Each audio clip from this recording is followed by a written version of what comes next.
Today's video is about how you can transform vulnerability into power, about how you can take your biggest challenge, your greatest fears, and go ahead and turn them into a resource that can go ahead and serve you and help you. What a beautiful morning. The best in life is free.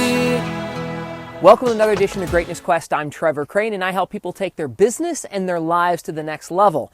And inherently, when I talk to people about vulnerability into power, they'll tell me, when I feel vulnerable, the last thing I feel is powerful. So what are you talking about? In fact, they call BS. They don't believe it at all. So I want to give you a couple of examples of how people you probably have heard of or know have actually done this. So one example of this is a story about a woman named Candace Leitner, who in May of 1980 had a tragic experience happen to her and her family when her 13-year-old daughter was killed by a drunk driver. And I don't know about you, but that's one of the most horrific things that I could possibly imagine happening. But Candace, while it was devastating for her and her family, she decided she got mad and actually created the organization called MAD, Mothers Against Drunk Drivers. In the last 34 years, they've created a movement that has saved countless thousands of lives around North America.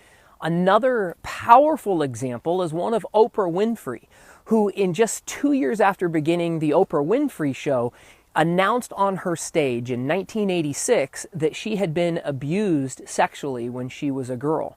And many people believe that it was that confession that sparked the beginning of her greatest success. That people would come on her show and share their deepest vulnerability because of Oprah's ability to empathize with people, connect with them at a deep level, and many famous people would share those vulnerabilities on her show. Another example would be Ellen DeGeneres. In 1997, she came out and told the world that she was gay, and she did so on Oprah Winfrey's show. 70 to 80% of the accolades that she has received have been since that time that she actually came out of the closet. And this is the same for so many famous people. One of my friends, Tony Robbins, tells a story about when he was a young boy and his family didn't have enough to eat for Thanksgiving, that someone came to his house and gave him Thanksgiving dinner. And it was a horrible experience because his stepfather didn't want to receive the gift. And Tony grew up and decided that he was going to make his life be about making a difference. And now every single year he serves millions of people. Every year he brings them food over the holidays. I think everybody in San Diego County in California. All because he took one of his greatest challenging experiences in his life and transformed it. I want to get into the 3 things that you can do to transform your story, your biggest fear, into your greatest power. So number 1 is to tell the truth. This is about you being honest and authentic about what that fear or vulnerability or problem actually is. When I was 5 years old, I went to the store with my mother and I came home with a pack of gum that I had not bought. It went in my pocket and my mom didn't even know I had gum until she saw me chewing it.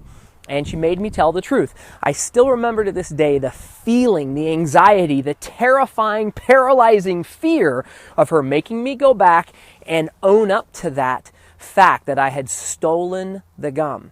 The reason that I share that story is that we have so many opportunities that we can step into our greatness that show up for ourselves, for our children, for the people that we care about most. And they happen all the time. It's about the big things and it's also about the little things. So where in your life can you tell the truth and be real and authentic about what's going on, about what that fear or challenge is, and face it, and go on to step number 2, which is to take responsibility. This is about you having integrity. It's about you moving from being at the effect of things and being at the cause of things. It's about you taking control. When I was in my 20s, I was hired by Royal Caribbean Cruise Lines to go out to the Bahamas to stay on this little island and teach the people on the island how to run a water sports and parasail business. And while I was out there, I brought some friends one time and we took wave runners out and we're riding around through the mangrove swamps out in the Bahamas. It was beautiful. And I made a mistake. We had an accident, and I actually made a wrong turn. We hit a dead end. We had wave runners smash into one another, and we broke two wave runners.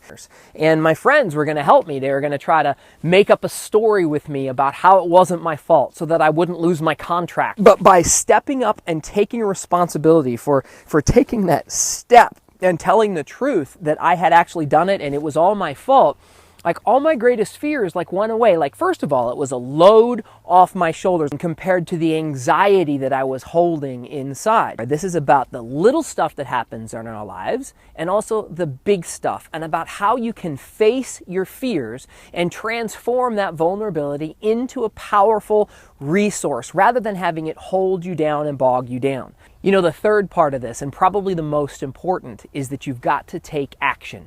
You know, maybe you've told the truth to yourself. Maybe you've taken responsibility for this, whatever this thing is, this fear, this challenge. But you've got to now actually do something. The first part is that you have to stop doing the old pattern. And the second part is you have to start doing something new. You know, using the example of Candace Lightner, you know, she stopped her grieving process and started taking some new action and started to transform that experience into something that would change her life. Oprah did the same thing. Tony Robbins did the same thing. A really good friend of mine, and if you haven't checked this guy out, you probably should. His name is E.T., the Hip Hop Preacher. Check him out on YouTube. He's got some amazing videos, and he will share time and time again his biggest challenges. He was a high school dropout. He was homeless, and it took him 12 years to get a 4-year degree. He shares this with people so he can connect with them rather than only sharing his biggest successes and his greatest accomplishments. And so you and I have the opportunity to step into our greatness and transform our vulnerabilities and our fears every single day. You know, just a few weeks ago, I was with my wife and my daughter, and I got angry. We were in the car, and I got mad, and I raised my voice to my wife, and I spoke very harshly, and I was so angry and upset, and it lasted for hours. Like, I didn't actually go through the process I just described to you for a while because I was so angry and so caught up in it. But when I finally told the truth, took responsibility for being a complete jerk and getting angry at my wife for something that wasn't her fault or responsibility at all, and then I had to stop the old pattern of me being a jerk and go to her and tell the truth and apologize and say, I'm sorry. And I did it to my wife and my daughter. And it made me feel, you know, the process was scary and vulnerable, but the end result was one that made us connect more, and we were able to feel more love and compassion for one another. And it's even scary for me to share this with you. Like, there's every chance that you might say, well, look at this jerk.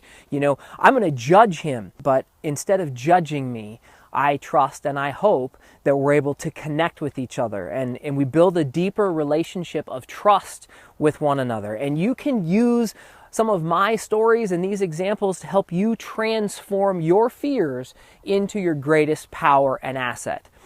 So instead of hiding from it, you can face your fears, face your vulnerability, and transform it into your greatest power, asset, and resource.